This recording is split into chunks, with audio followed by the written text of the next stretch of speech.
शिवसेनेचा मुंबईचा विभाग क्रमांक 2 म्हणजे मालाड, कांदिवली आणि चारकोपचा विभाग प्रमुख लालसिंग राजपूत याच्यावर आरोप झाल्यानंतर त्याला तात्काळ पक्षामधून त्याच्या पदावरून निलंबित करण्यात आलेलं आहे।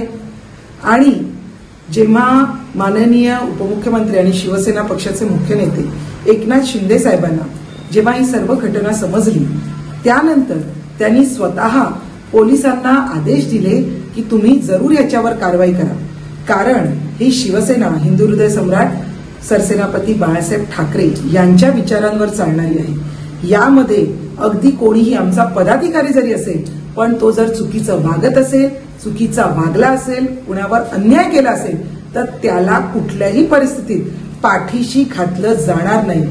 हाच संदेश माननीय शिंदे साहेबांनी आज आपल्या कृतीतून दिलेला आहे।